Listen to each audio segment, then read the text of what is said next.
Kolga episode palina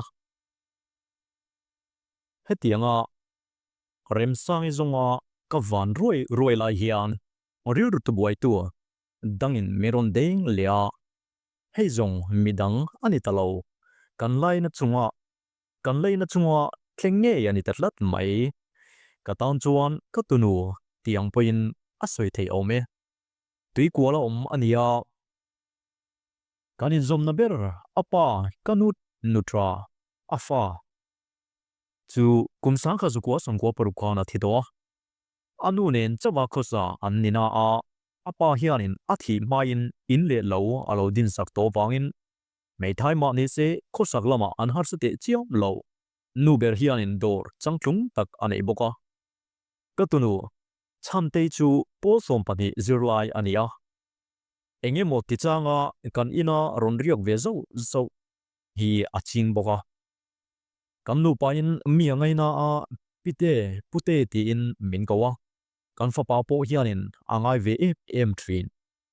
ama alian lova ango fe reu thunga a melpo athakil kel khop mai nung chang thra talen nei thatak ani reu boka azang khaya nui mel apurenga mi huwa thu sei o mel reng apungai lo kapian le murna kanin pui omna lama chung ko thil trula wangin gazina kar khatvel chamtum kania nithum ka cham zana tak mai chuan a message ka dongnol maya a mobile number ka nei sa lova tu message nge tiero ka shimai lo ka message inbox a chuanin pute khonga in minton pui theyangim ti chia hi alo oma tungai ani ka selo pute minhan ti thei tur omang ka ngai tua kwal ngel trina a mingchu ron tilang sing chuanin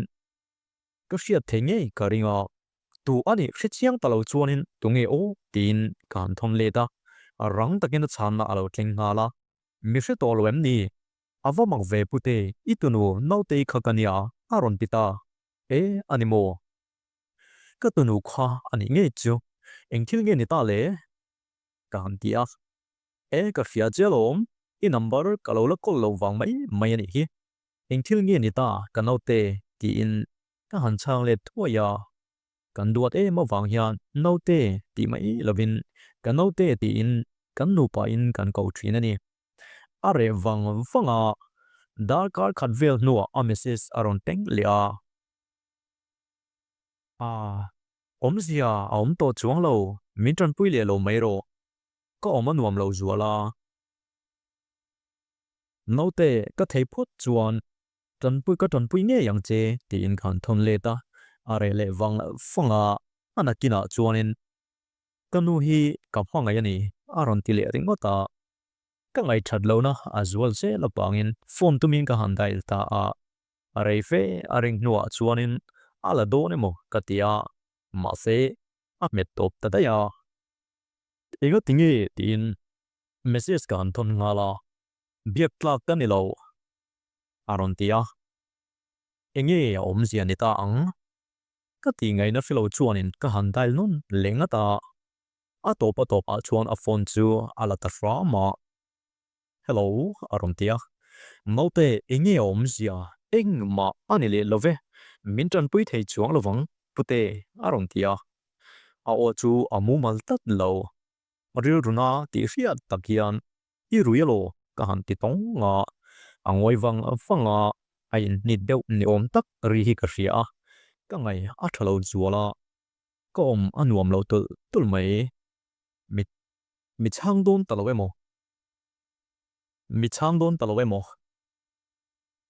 ta ti nuwa bandeu chat hian ruye atita ka then soka kangoi wanga ka rilru ain sualani hau tur nge hau lo tur enga tingi zui in ka hantia ka rilru ha e ani aron tia enge chan ka hanti le chu naktu kwa ka lenga ka sai fekang kanina ka omlo kazina aron tia e note engwang poin irilru ha ma se zu khan achok lo che a lawin tore ring su o kan dia anui haka ngai tua na ala kianga anuam velom aron tia nuam velom tingot turani lo anua asyom zia isia eng tika tangin in an tia tlalia ni to pute tlai tin kala in tuten nge in ka han tia ka thian tenen an tlia tu I thian te mo ka han ti le chuan lau thong su pute mai chiao vek kan ni ka thian mai che pathum tenen hianin kan in thina mai chia nen in inemo in lo emo zu in sim kha thil tha ani lo nge I ru ha chan chu ka han tia ani chuan in phone soi chi ni lo pute atia chati lai tak chuan akianga trong nak thom ka ria a phone po chu ada son ti hai ru lo hianin ari troka naute I tha mo ka han ti thuaya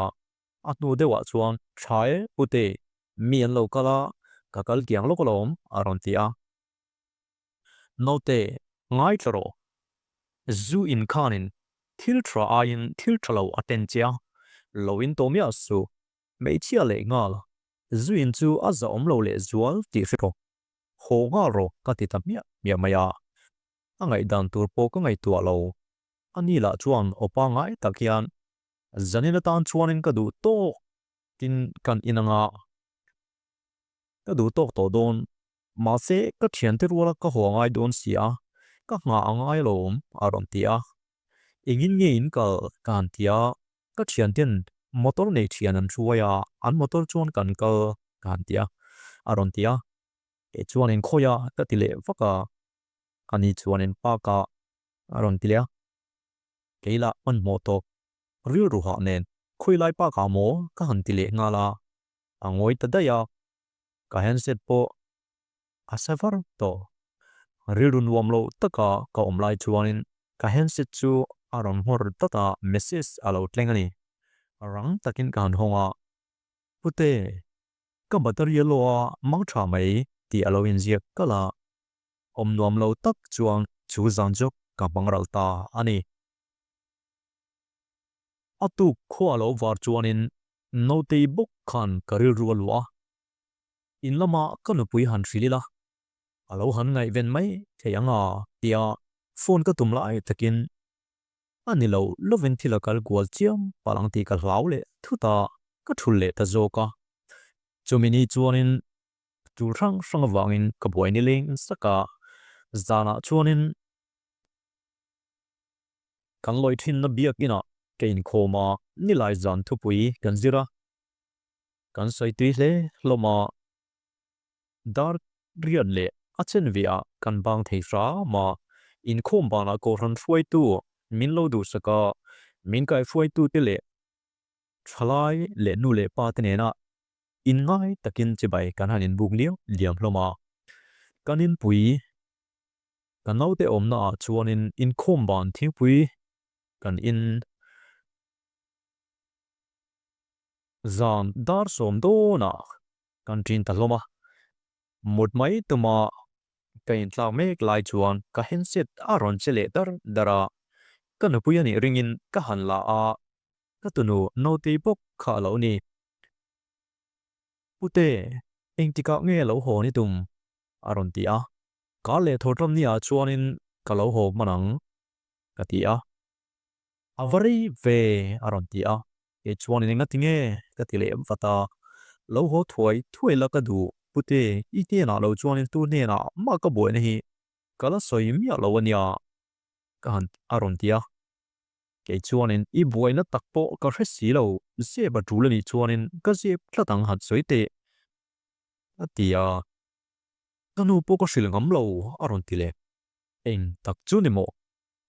playrol ngai zong nei boi nge nyanga so na pa nge nyanga amang angan yang ingi amang anna chan yang o tin ka ngai tua ma se ka tunu chante chu tiang tura chuanin ka da phal si lo inuin izuin kha asiaem kan tia senang arsiat ka lo ma na ka la ya zanina I in lem in to su ka ti ka kan tia claim ka in lo tup chu haralom ka then suka ka kia nga chuanomin a har sat na chu chiang ilang chuanin ka zil hripin ka ringa ma se ral khada hanti vak chu digin ka hre si lo tu te me in ka hanti thalea ke mai in thian te ka koplo a han aron tia không ai yom reng kan ti le chuan ina ka mua ka mu hil thei lo aron tia iril ru hana chan chu min hril to role kan tia pute kanu po in hrilo se ka dunia o nang ti lo midang hriat karim ti lo aron tia e ka hriat phot chuan ipite chu ka hril ve lo thei lo wanga kan ti chu are wanga nakina chuan poilo pite chu ka ringam alom in badi chein ka ringam cheu aron tia kalome naute soidorolem ka han tia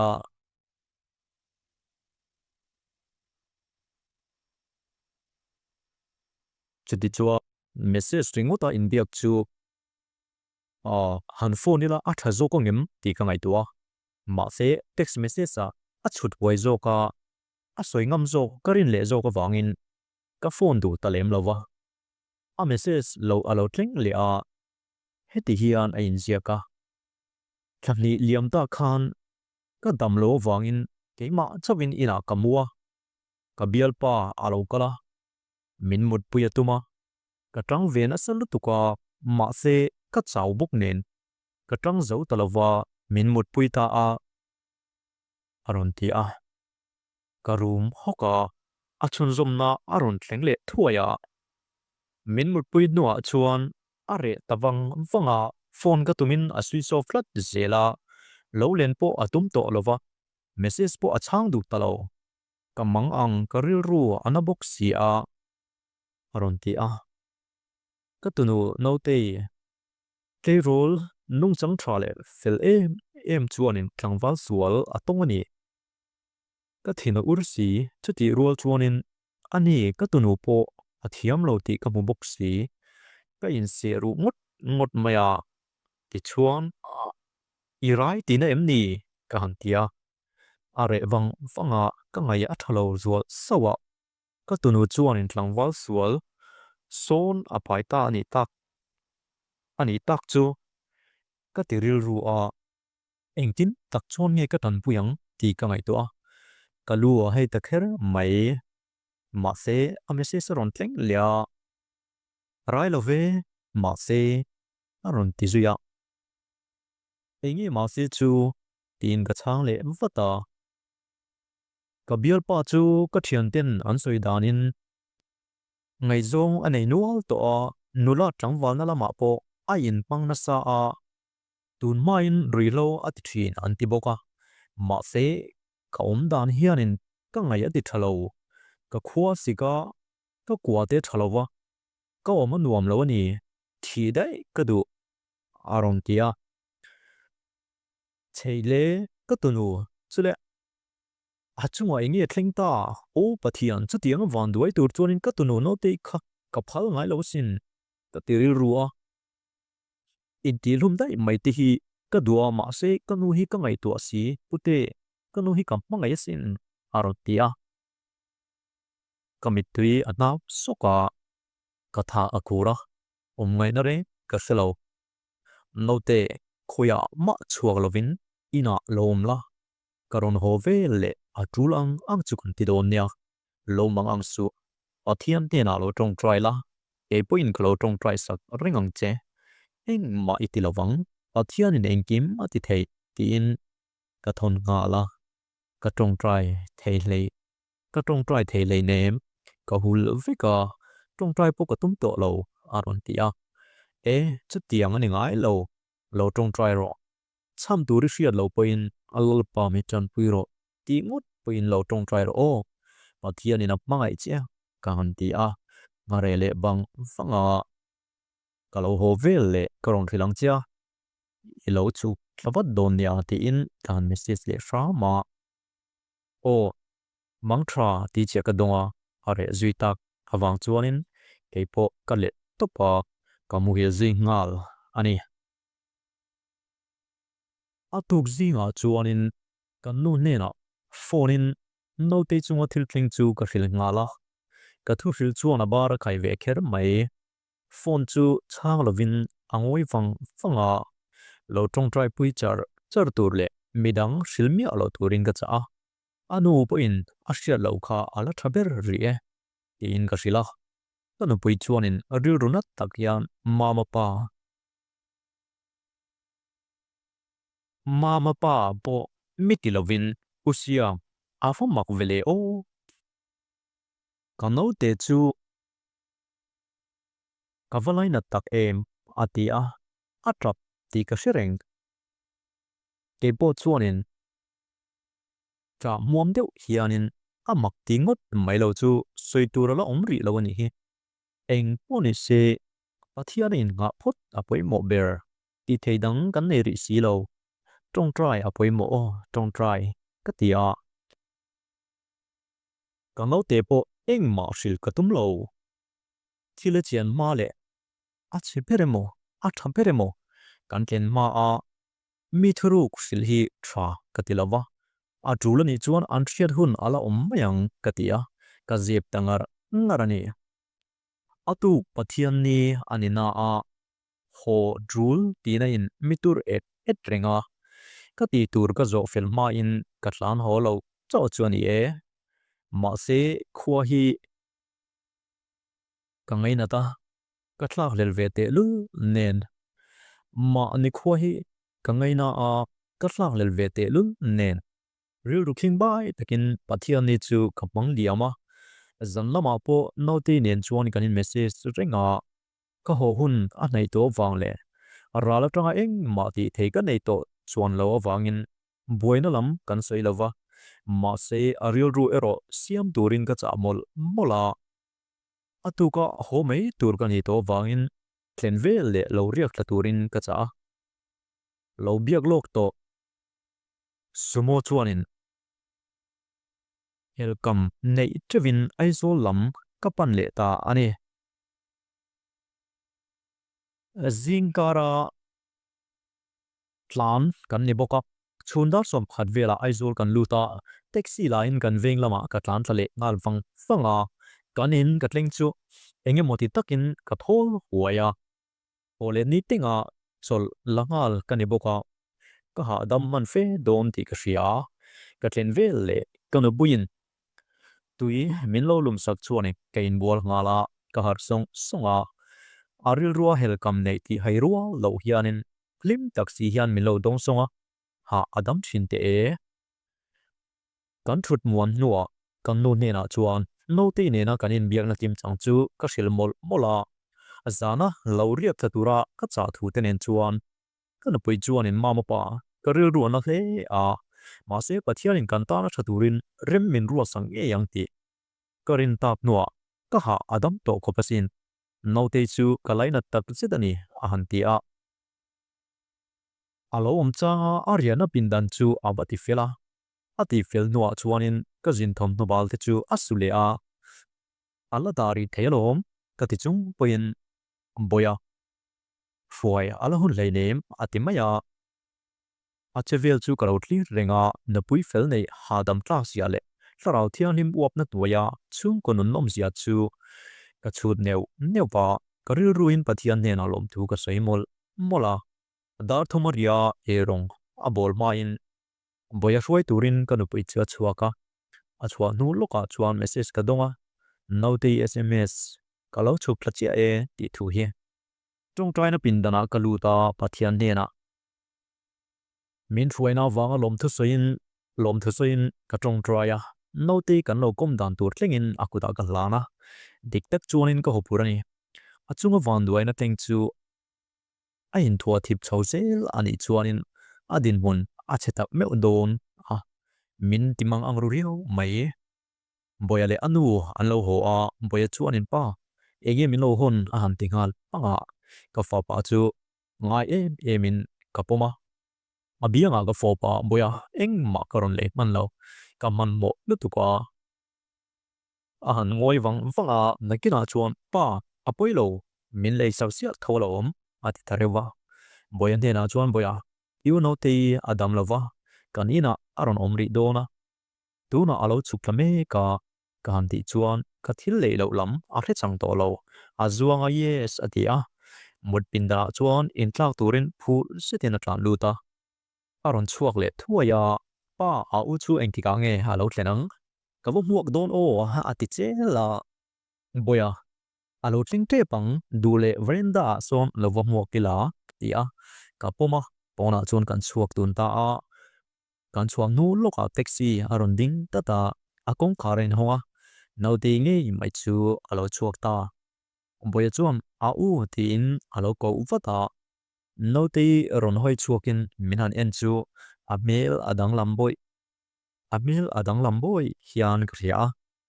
chau mel tak hian aron pen chat chata boya chuan in makti mel tak hian a u chu alo thli ringa a u chu chiang taka lo enin a u idam lo ni mo apa in a soya ka lo buak chia atia nau te chu nazalo deuh hian a then saka boya chu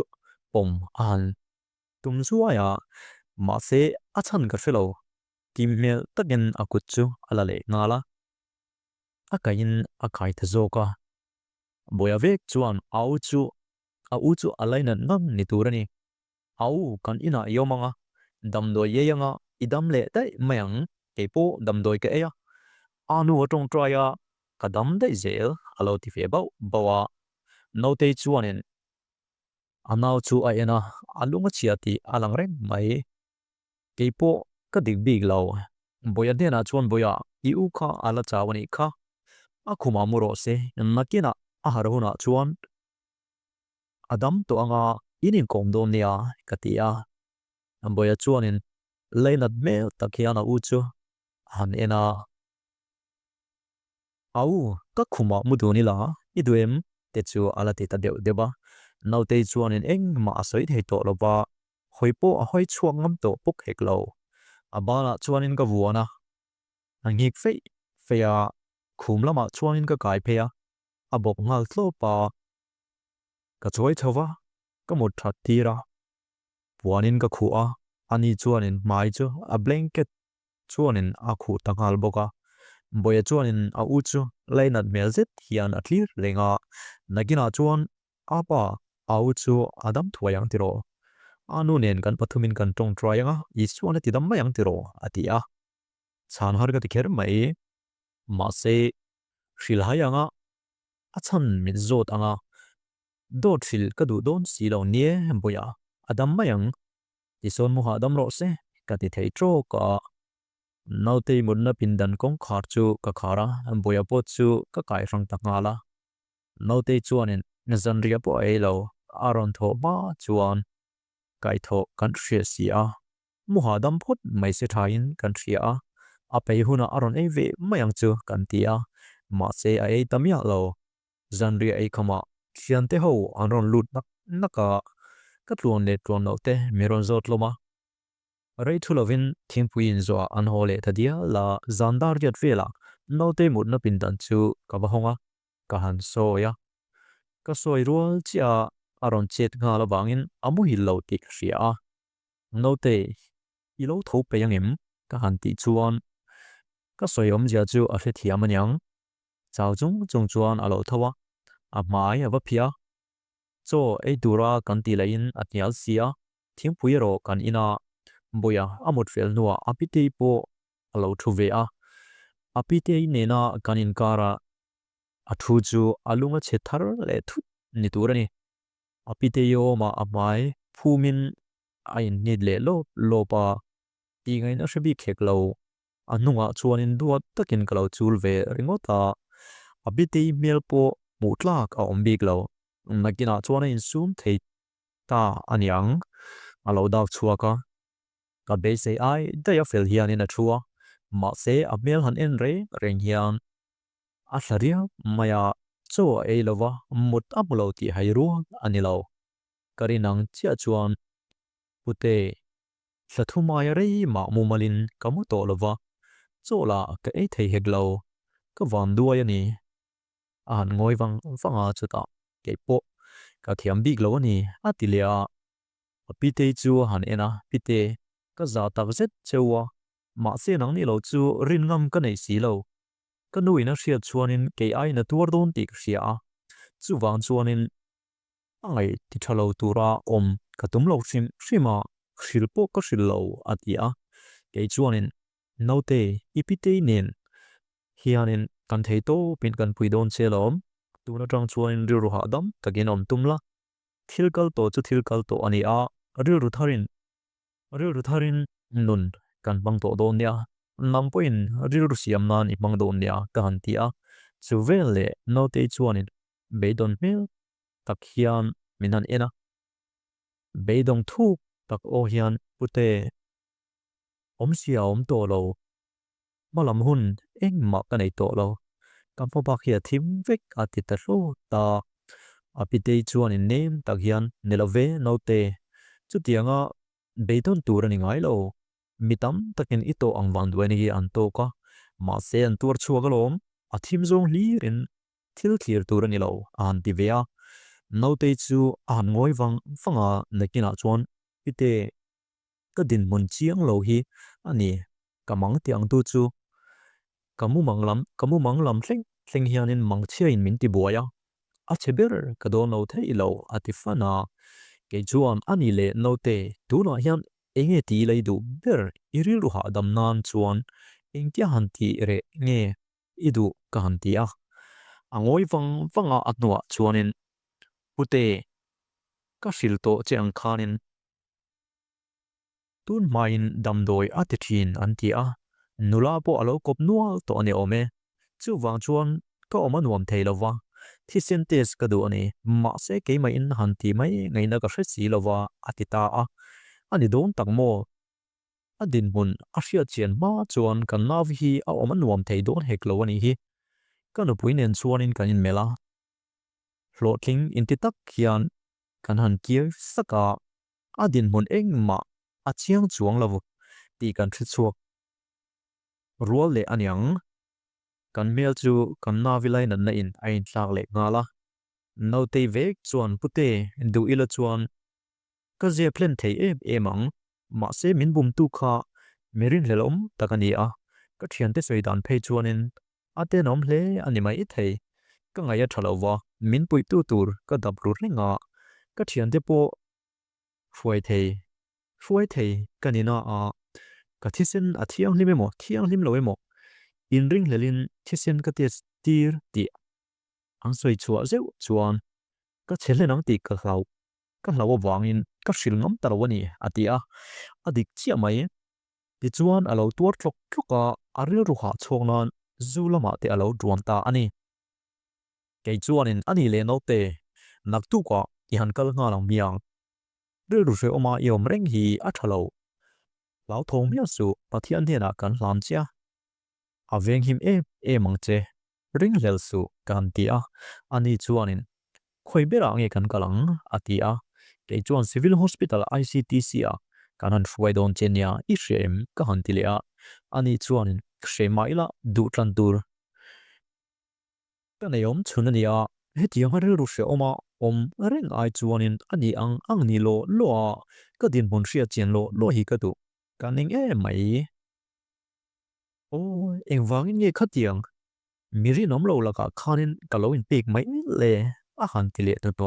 a laina dom tak setani ke chuanin nanak tu ka chuanin kan han kalanga engkim ma chiang bayang thisin thiang limani ti fin fia thuai hi ke point ka du office kal chol boka rim chang hlawani hi lau thong re ka ring su pathian minom puilom katia